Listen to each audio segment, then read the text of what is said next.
Alright, here's my second Z900 I got. One of the fuses on it was blown, so I had to replace it with a fuse from this one. This one still works, but the bell output won't work anymore now to the fact that the fuse is missing. Alright, let's test this thing out.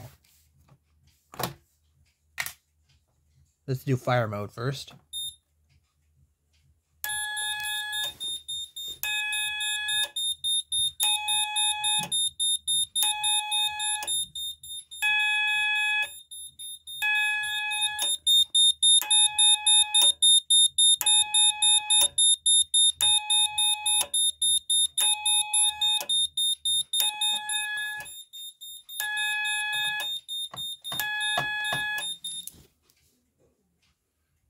Alright, now let's do the police panic.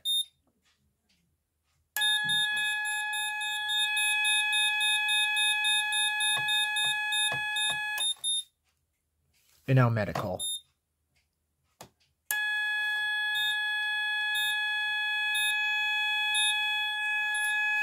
The strobe's kind of syncing up with the beeping of the keypad.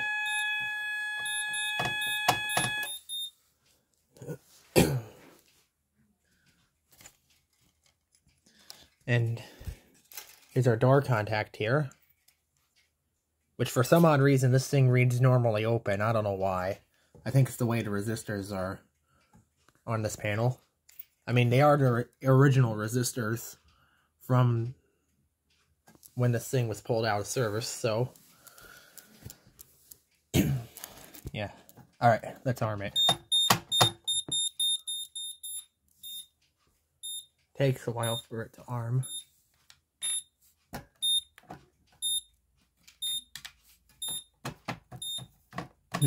Hey, why can't I press these things?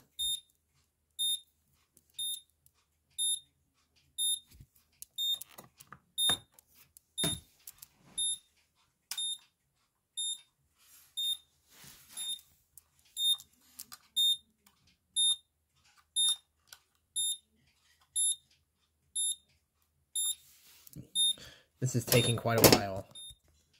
Alright, now it's armed. That took a while.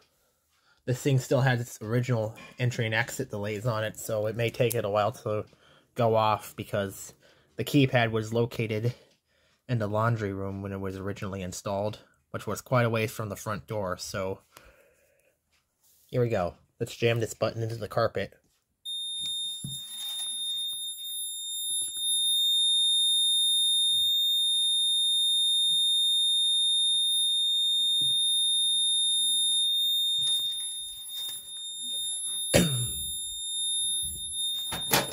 That beep is incredibly loud.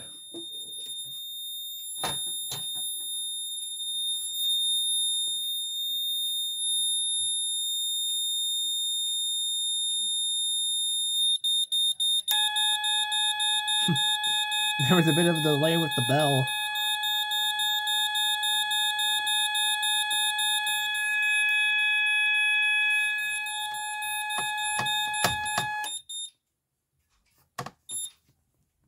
Alright, let's try my other keypad here, my screened keypad.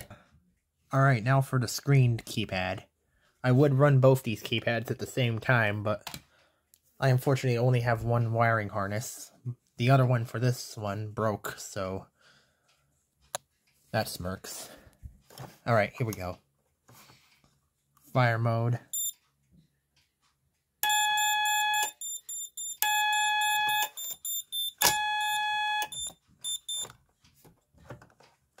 Keypad's beeper kind of fluctuated there because I had my finger over the piezo.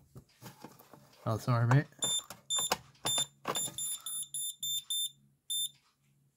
And again, there's the incredibly long exit delay because this thing was located in the laundry room. The keypad. The door got stuck. Alright. Now that the incredibly long exit delay is over, here we go.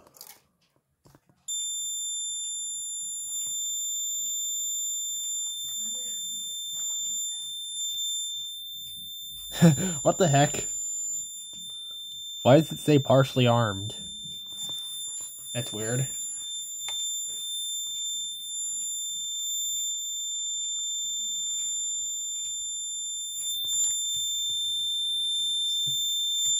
Oh, now it just changed back.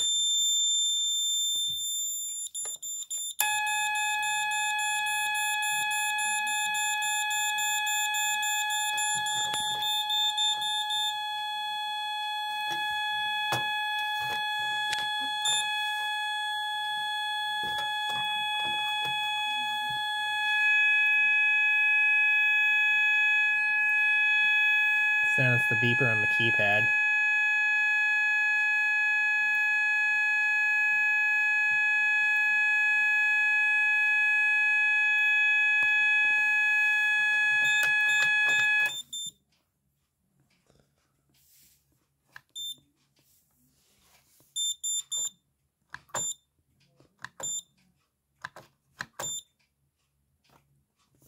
Alright.